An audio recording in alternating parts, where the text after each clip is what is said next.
kalau dia menganalisis ijazahnya Pak Jokowi, dia harus dapat ijazah aslinya Pak Jokowi. Iya. Entah itu dari UGM, entah itu dari Pak Jokowinya langsung, kan gitu. Iya. Harus ada bahan dasar yang harus diteliti. Iya. Nah, si Rismond ini nggak punya gitu.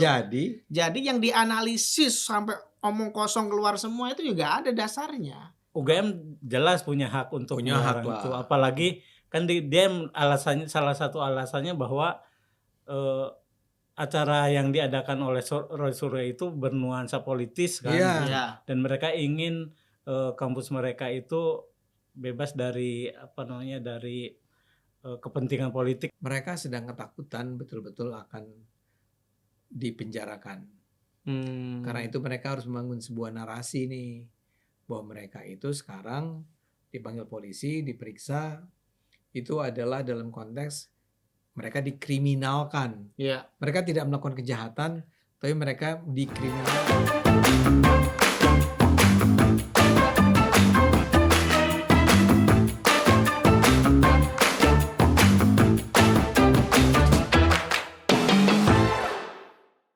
Ya, ketemu lagi dengan kami di acara Bocor Kasar.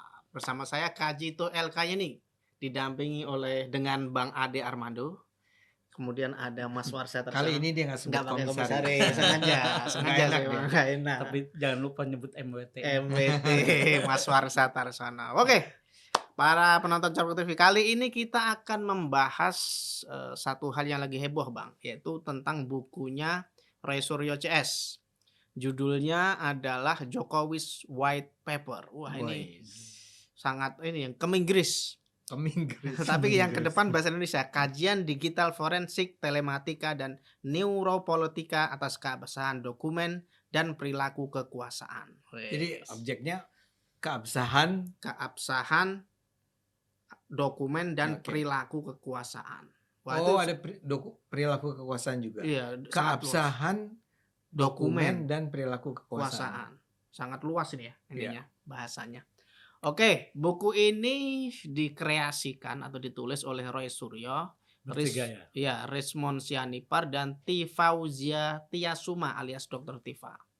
Nah, buku ini kemarin di soft launching tanggal 18 Agustus Bang, hari Senin tahun 2025 di kafe ya, bukan di UGM-nya ya, nggak jadi ya di UGM. Di UGM. Tapi di kafenya. Tapi di kafe.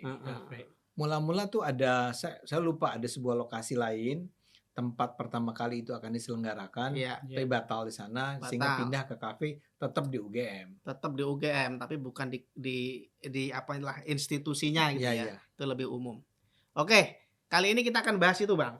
Ya. Terkait buku ini kan sebelumnya dijadikan sebuah pembenaran atas opini mereka bahwa mereka itu sedang melakukan penelitian ilmiah. Dan buku inilah kajian ilmiah dan buku inilah produknya. Nah, sejauh mana buku ini bisa disebut sebagai produk ilmiah atau sesuatu yang valid, nanti kita akan bahas. Di buku ini salah satu hal yang ditekankan oleh Roy Suryo dan kawan-kawan itu soal kalau Roy Suryo membahas soal undang-undang Bang, dari Undang-Undang 45, terus dokumen yang publik itu, terus ada human right, macam-macam lah yang dibahas. Ini naskah-naskah hukum ya. Naskah hukum. Itu UUD 45, ada Universal Declaration of Human Rights. Ada undang-undang ITE barangkali ya. Betul. Undang-undang kebebasan informasi publik. Dan selanjutnya. Kalau keterkaitannya apa ya? Ya itu nggak penting itu. Nggak penting itu. Itu isinya itu.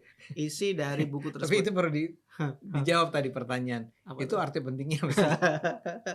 Oke, kita bahas itu dulu Bang ya. Dari awal ini, dari topik yang dibahas di buku itu. Nah, menurut Bang Ade gimana ini Bang? Sebagai metodologi. Pertama-tama kita harus jujur ya, mengatakan bahwa kita semua tidak ada satupun yang sudah membacanya. Nah, karena memang tidak mudah untuk memperoleh akses terhadap buku tersebut. Katanya buku itu sudah dibuat dalam versi digital yang harusnya disebarkan secara online, kan mudah ya. Misalnya dia taruh di sebuah website tertentu, atau bahkan kalaupun dia pasang di dia sebarkan melalui WhatsApp kayak gitu ya. Tapi ini kan nggak ada ya. Jadi misalnya kalau saya tanya sama Anda, Jit, tadi Anda mengatakan isinya itu dari mana? Dari pernyataan Roy Suryo Iya. ke media. Oke, ini jadi dari penjelasannya Roy Suryo ya. Ya.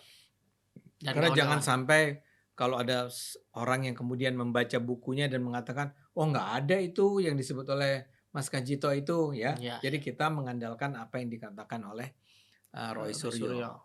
Nah, tapi memang sekarang pertanyaannya adalah bisa nggak kita menilai isinya? Nah, jawabannya adalah kita menilai isinya berdasarkan lagi-lagi ya, berdasarkan jadi tangan kedua nih, omongan-omongannya Roy Suryo, Ya, omong-omongannya Tifa, mungkin omong-omongannya Responsianipar ya, ya.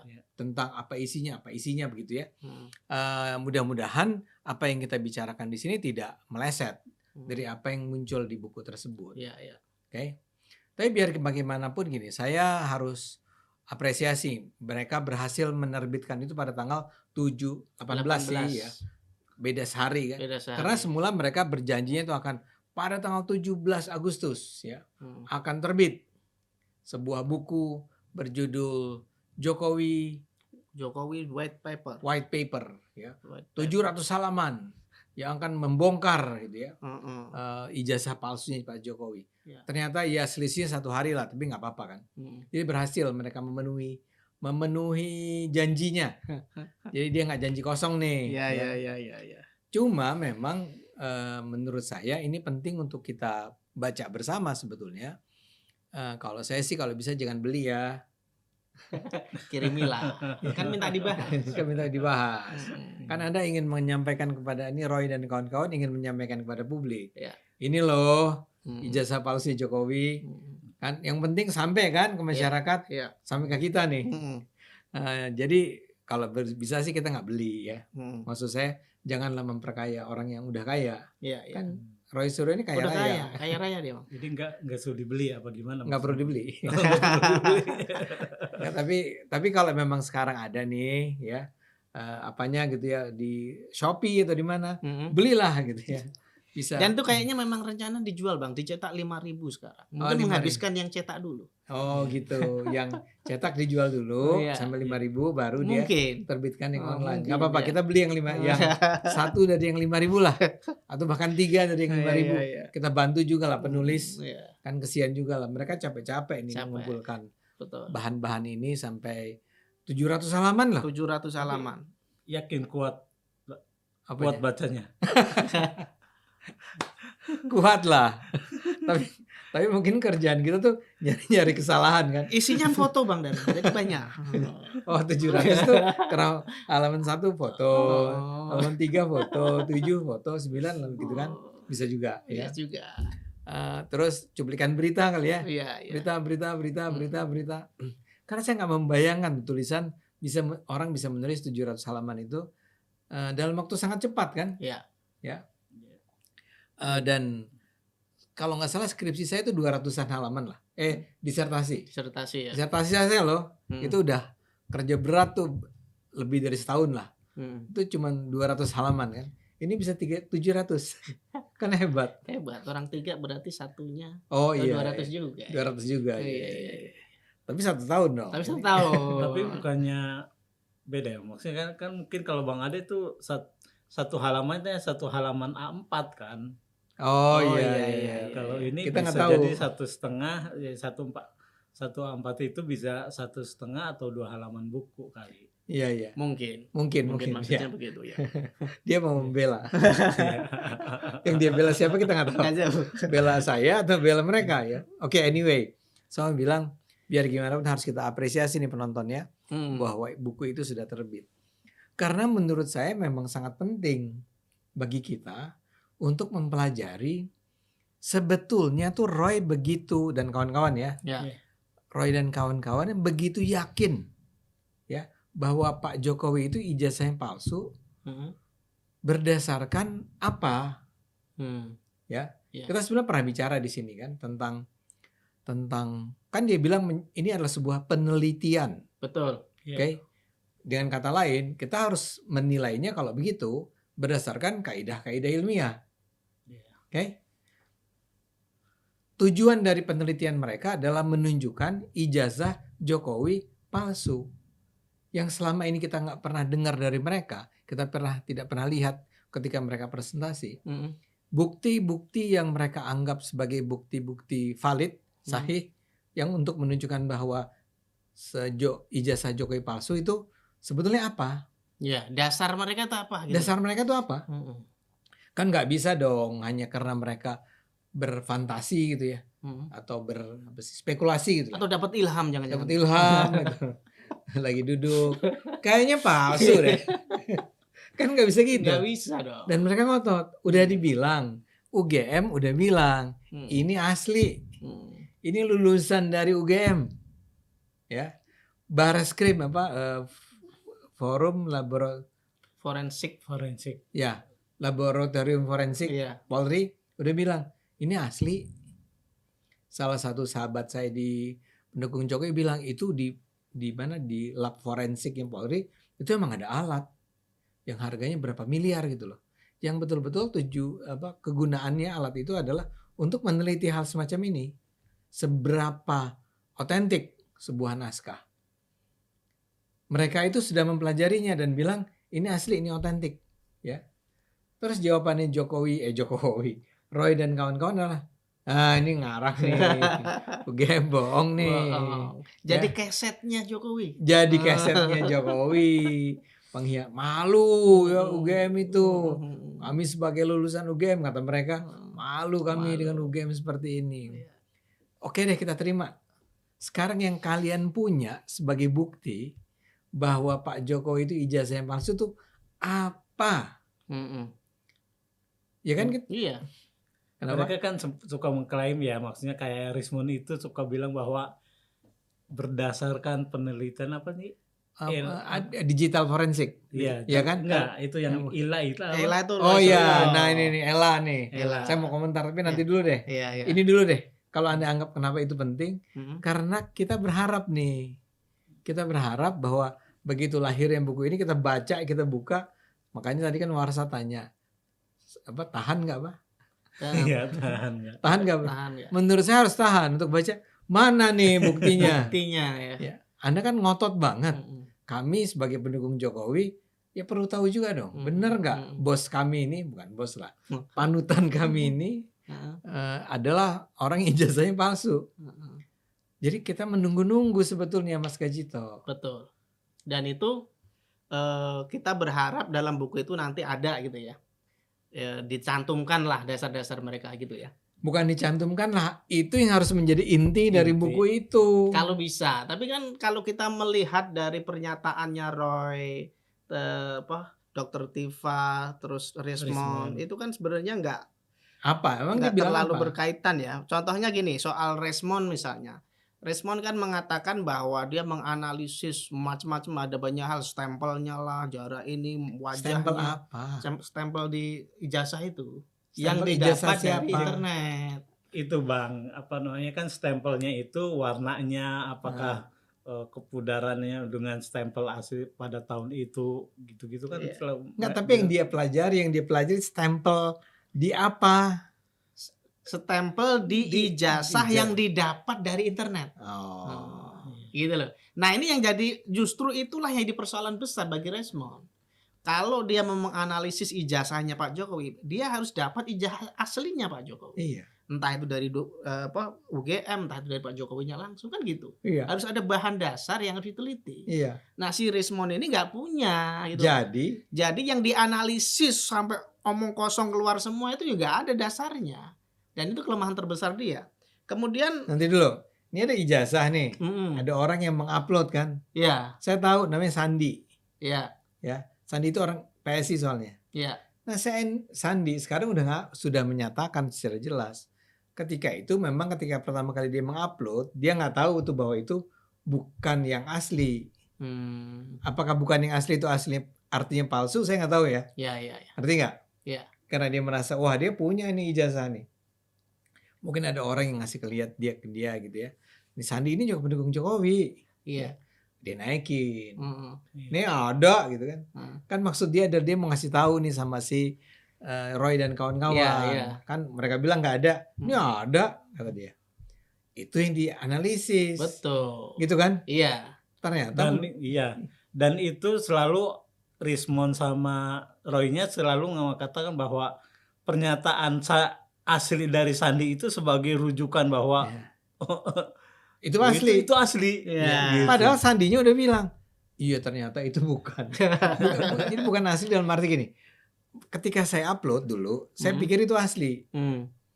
Sekarang saya baru tahu ternyata itu adalah sesuatu yang sudah dikoreksi, sesuatu yang ada yang memanipulasinya lah.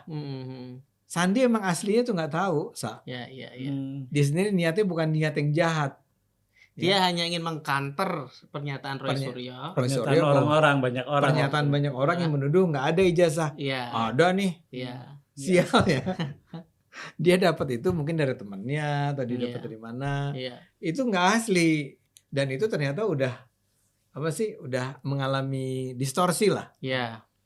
Dan itulah yang dianalisis oleh Rismond dan kawan-kawan.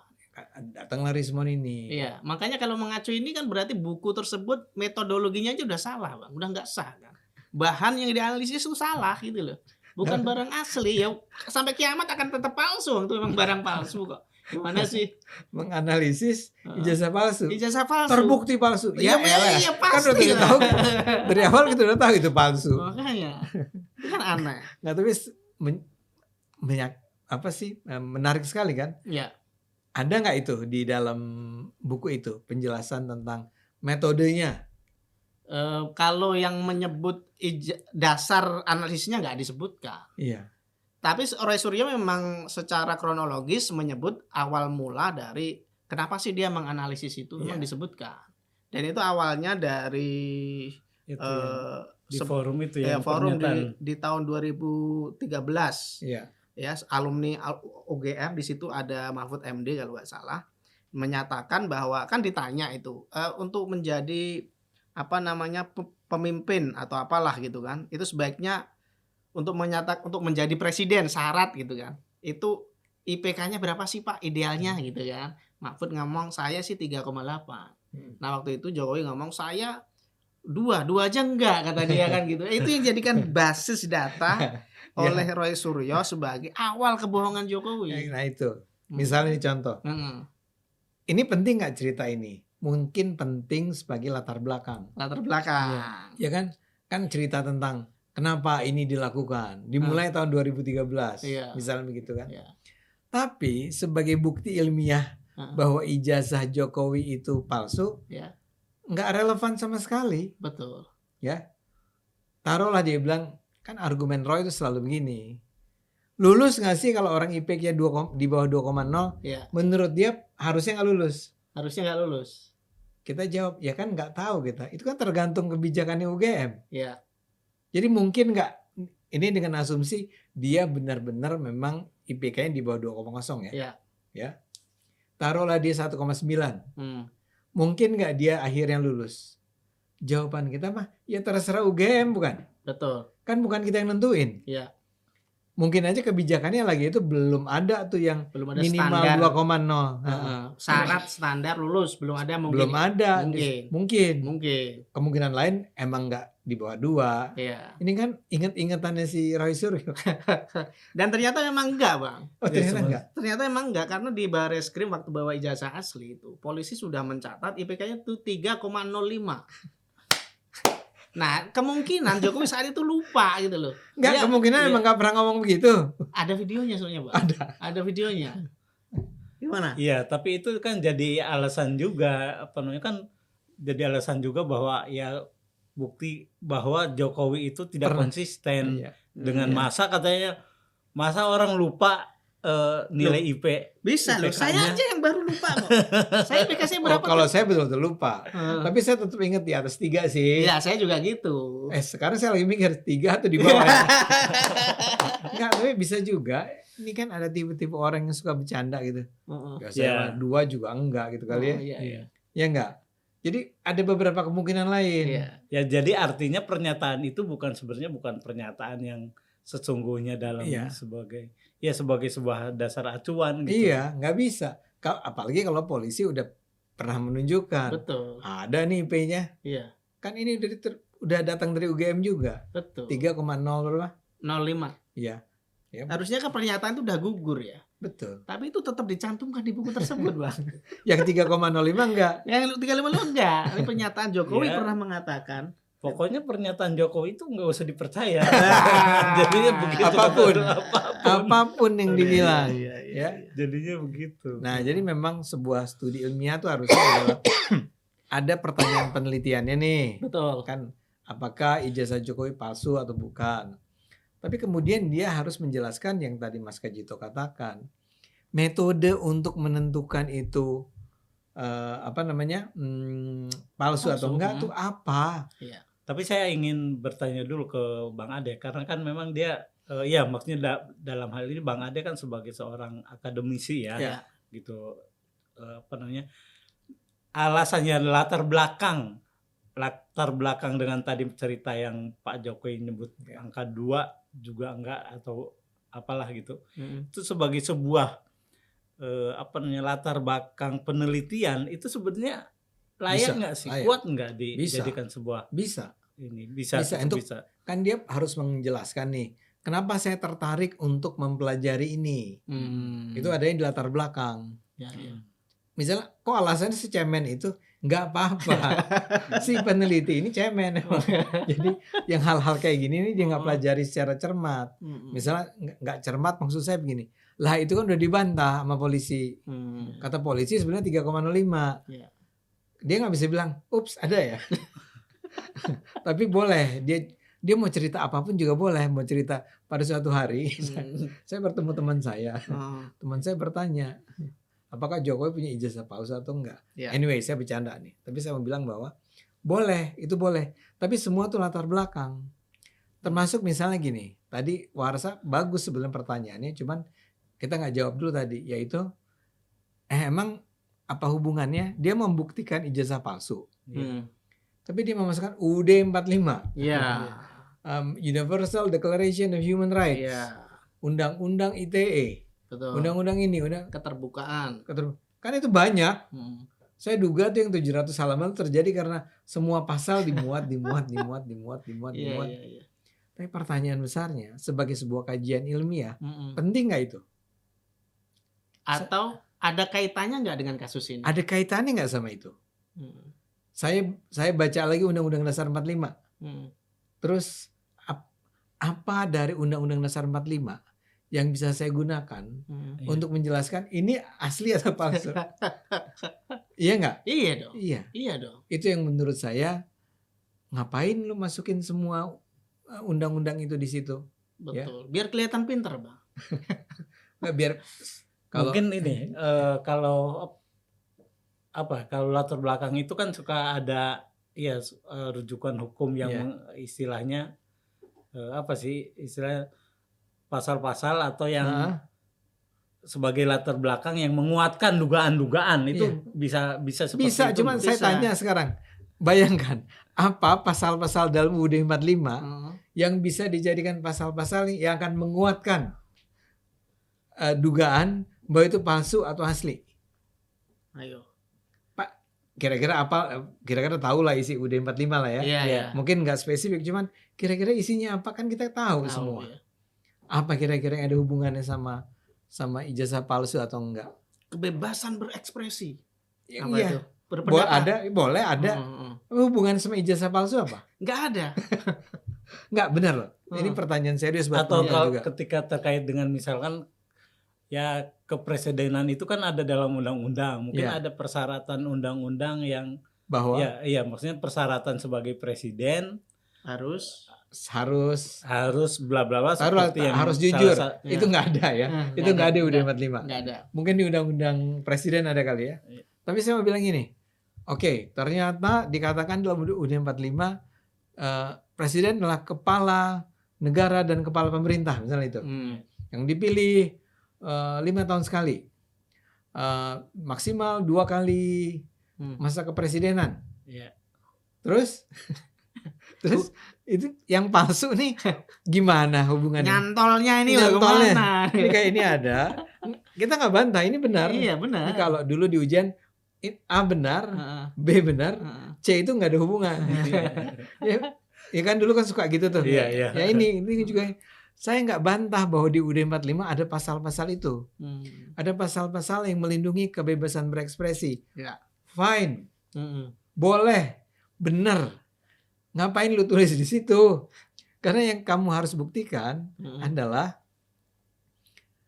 ijazah ini palsu atau asli. Itulah yang harus dipaparkan dalam buku setebal 700 halaman. 700 halaman itu. Mestinya. Ya misalnya taruhlah sekarang kalau Anda bukan Anda, Roy ini ingin membuktikan siapa yang berada di belakang pembuatan ijazah palsu. Ya bisa, tapi nggak pakai UUD 45. Nggak pakai undang-undang ITE atau apa. Justru gitu harus pidana pemalsuan dokumen. Misalnya. Harusnya itu yang dipakai. Itu. Ini adalah sebuah kejahatan, gitulah. Ya, atau pakai teori-teori bagaimana kepentingan pemodal bermain dalam. Kan bisa. Bisa, boleh itu. Bisa, boleh. Ini ngapain kamu ngerentetin berbagai undang-undang dasar, undang-undang, mungkin peraturan pemerintah. Banyak itu. Mungkin berpuluh halaman. Ada peraturan UGM. Mungkin peraturan UGM lebih relevan. Oh, relevan. Mungkin ya. Saya nggak tahu juga. Ada nggak relevansinya? Bahwa lulus harus IP berapa gitu, mungkin saja. Mungkin aja ya. Tapi kalau enggak, bahkan kalaupun itu ada di peraturan UGM, misalnya dia punya 100 pasal. Yang dikutip ya nggak usah 100. Yang dikutip pasal-pasal yang bicara tentang persyaratan kelulusan seorang mahasiswa itu apa aja di S1. Berarti jadi bisa kurang halamannya. Saya juga. Ujung-ujungnya itu 20 halaman. Kalau ada. Ini juga saya nggak yakin ada. Ya. Oke. Jadi saya nggak mau bilang itu nggak relevan sih. Kan Anda bilang tadi itu relevan nggak? Itu penting nggak? Jawabannya adalah nggak penting kalau cuma digunakan untuk menebal-nebalkan. Kan sering tuh kalau kita lagi bikin paper nih dulu ya. Kan disuruh bikin paper. Kita baru 2 halaman udah selesai. Padahal disuruhnya minimal 10 kan. Iya. Kan mulai ngarang-ngarang. Ngutip Indonesia adalah sebuah negara yang kaya raya. Masyarakat nggak ada hubungan ini sama tujuan paper Anda. Tapi Anda ngarang-ngarang aja. Akhirnya 2 halaman terakhir barulah kita masuk ke topiknya. Saya khawatirnya yang namanya Roy Suryo dan kawan-kawan tuh ya memang sekedar modelnya gitu ya. Modelnya gitu mungkin ya. Tapi lagi-lagi saya ulang ya, kita belum baca sih. Iya. Oke, Bang Ade. Terkait peluncuran buku ini, salah satu hal yang terus dinarasikan oleh Roy Suryo adalah playing victim, Bang. Jadi mereka mengatakan mereka terpaksa launching di coffee shop karena dihalang-halangi dalam menggunakan ruang Nusantara di University Club atau UC-UGM. Jadi menurut Roy Suryo, UGM tuh sampai sebegitunya takutnya dengan mereka sampai membatalkan peluncuran buku di hari H gitu ya. Tapi menurut pihak UGM yang saya telusuri itu ternyata Roy Suryo CS memanipulasi izin sejak awal. Karena izinnya itu penipu orang-orang. Kegiatannya itu konferensi pers tokoh nasional. Hadiah kemerdekaan RI ke-80. Judulnya itu, Bang. Ya UGM kan seneng tokoh nasional nih. Konferensi pers tokoh nasional. Hadiah kemerdekaan RI ke-80. Jadi mereka kan bangga ya kalau UGM menerima tokoh. Ternyata tokohnya tuh Rismon, Roy Suryo, Tifa. Gimana Mas Warsa menanggapi ini? Mereka kok demen banget dengan narasi dikriminalisasi, dihalang-halangi. Pertama saya ingin mengatakan mereka sedang membesarkan namanya. Gitu seolah-olah jadi tokoh nasional yang berpengaruh. Mungkin sih iya berpengaruh bagi kalangan yang percaya dengan ini ya diksi-diksi mereka gitu dengan tentang ijazah Pak Jokowi itu. Tapi kalau terkait dengan itu, pertama saya ingin tekankan bahwa pertanyaannya apakah apakah UGM punya hak untuk membatalkan atau melarang acara itu di situ. Saya kira tuh UGM punya hak untuk melakukan itu, apalagi izin mereka tuh tidak sesuai dengan fakta yang ingin mereka lakukan gitu. Sudah dari awal punya niat untuk mengelabui gitu loh. Jadi mereka udah tahu nih, ini akan menimbulkan kecurigaan nih. Iya. Mereka tahunya dari medsos, Bang, karena yang diposting di medsos itu mau launching buku. Padahal izinnya bukan itu, makanya Enggak, kenapa mereka minta izin dengan nama seaneh itu? Konferensi pers tokoh nasional. Mereka tahu nih, kalau gue bilang konferensi pers peluncuran buku Jokowi ijazah palsu gitu pasti nggak dikasih nih. Bikinlah judul semena-mena gitu. Ya, sorry, kembali silakan. Iya, pertama saya ingin tekankan itu tadi bahwa UGM jelas punya hak untuk melarang itu, apalagi kan dia salah satu alasannya bahwa acara yang diadakan oleh Roy Suryo itu bernuansa politis kan, dan mereka ingin kampus mereka itu bebas dari dari kepentingan politik lah, netral gitu ya. Ingin netral gitu, apalagi apalagi kan bayangkan upaya mereka mereka itu selalu berupaya bukan hanya sekedar mendiskreditkan Pak Jokowi, tapi mendiskreditkan juga UGM gitu. Betul. Jadi kan dalam konteks itu ya masa mereka udah lupa. Gitu. Orang yang akan menjelek-jelekan kita wajar lah. Masa di rumahnya sendiri kita digunakan untuk menjelek-jelekan kita sendiri, itu kan betul, jadi enggak. Betul. Artinya secara manusiawi ya kita layak lah. Tapi yang jadi perhatian lagi yang seperti tadi oleh Mas Kajito sampaikan bahwa ini playing victimnya ini yang selalu mereka gembar-gemborkan gitu. Dan saya sih ngerasa bahwa itu tuh hanya sebagai upaya untuk mempengaruhi masyarakat, opini masyarakat agar mereka agar mereka seolah-olah gitu sebagai yang didukung, sebagai korban sehingga agar masyarakat mendukung dia. Sebagai upaya untuk menggalang opini agar masyarakat mendukung mereka. Dan wacana kriminalisasi itu tuh kan sering banget. Mereka bayangkan sampai 2 kali datang ke Komnas HAM untuk mengadukan katanya mereka telah dikriminalisasi. Ini yang sebenarnya kan gimana orang membuat fitnah, kemudian ketika dia diadukan ke hukum kok jadi korban. Iya, jadi ngerasa jadi korban gitu loh. Iya. Ya sebenarnya kan kalau nggak ingin jadi korban ya mereka jangan lakukan yang dianggap oleh orang lain bisa mencemarkan nama baik kan, seperti itu. Itu kan tidak diperlukan sebuah intelektualitas untuk mengatakan bahwa loh kenapa saya dipersalahkan? Ya enggak, lu itu sudah menuduh orang tanpa bukti. Kenapa kamu masih juga heran? Tapi saya setuju sekali dengan Warsa tadi. Orang tuh kok jadi menyalahkan UGM ya? Betul. Atau mereka sendiri kan bilang bahwa kriminalisasi. Kriminalisasi itu artinya adalah menjadikan sesuatu menjadi kriminal kan? Misalnya tindakan diskusi buku menjadi tindakan kriminal. UGM tuh nggak melakukan itu. Dia cuma bilang nggak boleh. Biasa-biasa aja kan? Kenapa nggak boleh? Ya lu kan selama ini ngejelek-jelekin gue. Kamu ini selama ini menimbulkan kehebohan masyarakat. Saya nggak mau nih kampus saya dipakai nih untuk kepentingan politik kalian. Boleh nggak UGM melakukan itu? Ya boleh, seperti Warsa bilang. Memang sepenuhnya hak mereka tidak mengizinkan. Ini kan sampai ada tuduhan gini dari si kelompok Roy ini kalau diwawancara ini.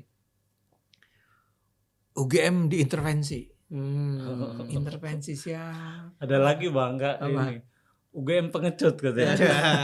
UGM pengecut. Dan ini juga kan Dokter Tifanya gitu ngomong bahwa saya lagi tes men-challenge sekarang ke banyak universitas gitu. Apakah universitas yang lain berani mengadakan bedah buku di kampusnya gitu. Nggak Keren. seperti UGM yang pengecut katanya. UGM yang pengecut. Emang kalian nggak tahu diri. Ya enggak? Iya. Ini kan bukan pertama kali mereka ngomong begitu. Sebelumnya juga dia bilang UGM pembohong lah, UGM ini, UGM itu kan. Bahwa sempat mau dikasih izin aja, buat saya mengejutkan. Dan akhirnya dia bikin di kafe itu, kafenya di UGM. Iya. Bahwa itu masih bisa dilakukan di situ, itu aja udah hebat lah, ya. Dan jangan membayangkan ada tekanan dari sana, tekanan dari sini. Enggak, kalian itu tahu nggak? Kalian itu emang sangat terkenal tadi dibilang kan. Sangat, mereka tuh tokoh-tokoh Indonesia saat ini, tapi tidak dalam konteks positif, konteks negatif. Ya. Jadi kalau UGM merasa bahwa jangan dijadikan ajang politisasi nih kami, ya. Artinya bikinnya di tempat lain, jangan di UGM, di mana kek, sewa aja tempat sana kan. Iya.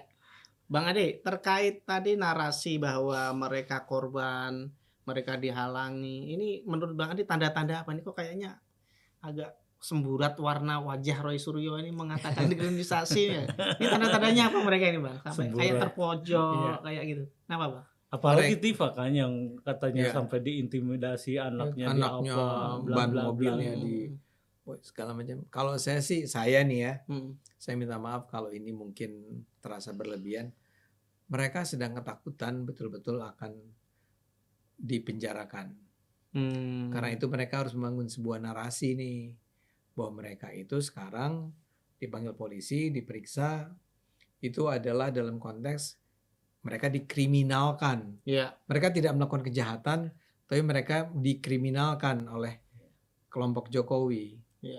Itu yang mereka ingin buat, mereka ingin agar kita percaya, masyarakat percaya. Sehingga kalau sampai akhirnya betul-betul mereka ditahan, ya, itu orang akan bilang, wah ini kriminalisasi. Kayak Anda lihat dong video-video yang mendukung Abraham Samad itu. Kan orang-orang terkenal tuh. Betul. Sampai ada Todung Mulya Lubis kalau nggak salah kan. Kalau nggak salah ada. Ada kan. Dan orang-orang terkenal lainnya. Ya. Bersama-sama. Novel Baswedan. Said Didu. Tapi juga ada orang-orang Bivitri ya. Nggak tahu. Bivitri kayaknya ada. Tapi poin saya adalah itu yang ingin mereka lakukan. Amsari siapa? Oh ya, Ferry Amsari. Nah sekarang mereka lagi mati-matian nih berusaha membuat polisi jadi enggan, ragu gitu loh, untuk menahan mereka. Karena polisi akan berpikir, wah kalau kita sampai lanjutkan nih pemeriksaan akan semakin menjadi-jadi nih serangan terhadap mereka. Yang itu khas Indonesia sekarang, itu seringkali dilakukan ya. Tapi kita adil aja lah, kita fair aja lah menurut saya. Apa yang mereka lakukan tuh bisa diterima nggak? Apa yang mereka lakukan tuh valid nggak? Bisa kita percaya sebagai mereka punya nggak bukti-bukti yang mengatakan bahwa Jokowi itu palsu ijazahnya? Yang di buku ini misalnya saya jadi teringat pada satu atau dua hal. Satu, misalnya dikatakan, koreksi saya kalau saya salah. Kan di situ dikatakan dilakukanlah yang namanya analisis ELA, error level analysis, ya, terhadap ijazah kan. Dan saya nggak tahu apakah itu yang dilakukan oleh Rismon. Itu Roy Suryo yang mengklaimnya begitu. Rismon. Justru Rismon yang melakukan kan itu. Digital forensik itu kan digital dia. Forensik itu kan si Rismon. Nah, yang dari apa yang saya pelajari, error level analysis atau ELA itu tidak digunakan untuk mempelajari dokumen hard copy. Jadi kan gini, ini ada ijazahnya Jokowi. Dia bilang dia pakai ELA untuk menganalisisnya. ELA itu adalah buat karya-karya yang sudah terrekam dalam format digital. Jadi yang sudah digitize, sudah digitalisasi, ya. Tapi kalau ijazah Jokowi kan kita lagi ngecek nih, ijazah Jokowi itu asli nggak? Ya, kan artinya yang hard copy ya. Yang hard copy itu asli nggak? Itu nggak bisa pakai ELA. Oke? ELA itu harusnya mempelajari yang sudah, misalnya si ijazah Jokowi itu difoto misalnya Iya. dengan tingkat presisi yang tinggi misalnya, ya. Kemudian dipelajari tuh si yang digitalnya itu. Iya. Bener nggak itu? Itu sama nggak dengan yang asli misalnya gitu.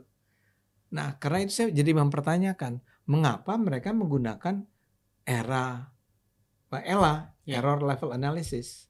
Seharusnya itu tidak digunakan untuk mempelajari sebuah dokumen hard copy ijazah. Betul. Nggak boleh itu. Iya. Bukan nggak boleh, tapi memang bukan itu tujuannya. Iya. Kurang tepat lah ya. Tidak tepat. Tidak tepat. Tapi kan mereka selalu mengklaimnya analisanya berdasarkan foto yang disebarkan oleh Sandi internet. itu. Saya duga jadinya yang itu tuh. Ya. Yang sedang mereka pelajari, ijazah yang dinaikkan oleh teman saya dari PSI itu, yang sebetulnya dia sudah mengaku bahwa itu memang bukan yang asli. Jadi yang tadi kita bicarakan tuh, menganalisis sesuatu yang sejak awal kita tahu itu bukan asli. Betul.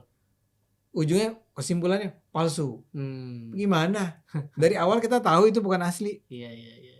Nah sekarang pertanyaannya adalah kalau dia mau pakai ELA, dia harus punya tuh ya materi yang merekam ijazahnya Jokowi dalam bentuk digital. Atau bahkan sederhananya gini deh, mereka udah pernah nggak? Mereka punya akses nggak terhadap ijazah Pak Jokowi? Yang asli nggak ada. Nggak ada. Kan yang punya akses itu cuma satu, UGM, yang udah bilang bahwa itu asli. Kedua polisi. Betul. Ya kan? Apa tadi namanya? Sama sejumlah wartawan yang datang ke yang melihat langsung. Mereka cuma melihat. Boleh Kan? foto. Tapi yang pegang itu, yang punya hak untuk menganalisisnya itu cuma dua kan, UGM sama si for laboratori forensik itu. Jadi buat apa Anda punya ELA? Dan saya membayangkan di chapter tentang ELA itu apa yang diisi di buku itu. Ya yang dari internet tadi Bang, analisis gambarnya kabur nggak jelas itu Bang.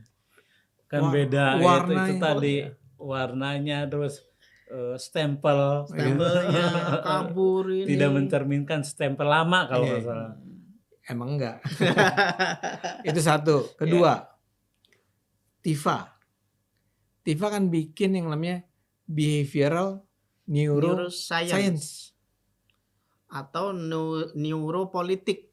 Neuropolitik itu kan perkembangannya kan. Iya. Tapi aslinya yang dia sebut adalah behavioral neuroscience. Iya. Ada nggak itu? Ada. Disiplin ilmunya ada. Disiplin ilmu ada. Tapi ini tipe-tipe orang-orang ini memang sering menggunakan istilah-istilah yang kayaknya rumit gitu ya. Wah. Jadi orang takjub dulu Bang. Takjub. Wih gila dia pakai. Gue nggak pernah tahu tuh ada behavioral neuroscience. Dengernya aja susah. Pasti orang pinter ini. Dia ngarang lagi-lagi. Kaitannya dengan ijazah Pak. Ya, itu ya. Yang saya jadi ingat tuh jadi gini yang dia bilang bahwa ya Jokowi sebagai orang lulusan UGM S1 bahasa Inggrisnya jelek. Tidak memenuhi seperti seorang S1. Mungkin Diva Inggrisnya bagus. Mungkin. Iya. Tapi jangan bilang kalau orang bahasa Inggrisnya jelek terus dia nggak lulus S1 dong. Iya. Ya kan? Iya. Jangan ngarang-ngarang seperti itu. Neuroscience tuh gini. Ilmu yang mempelajari hubungan antara syaraf dengan perilaku. Jadi kalau misalnya syaraf seseorang tuh yang paling gampang orang yang stres, kelakuannya itu akan mencerminkan kestresan dia itu. Betul. Misalnya apakah nggak bisa tidur, apakah gampang marah atau segala macam. Misalnya, gitu ya. Nah dalam hal Pak ijazah Jokowi, neuroscience itu gunanya apa? Kan mempelajari syaraf dan perilaku. Dan biasanya objeknya massa, orang banyak Bang. Enggak ya taruhlah dia bisa mempelajari satu orang. Anda apa kan intinya adalah biasanya itu ditekankannya pada perilaku massa.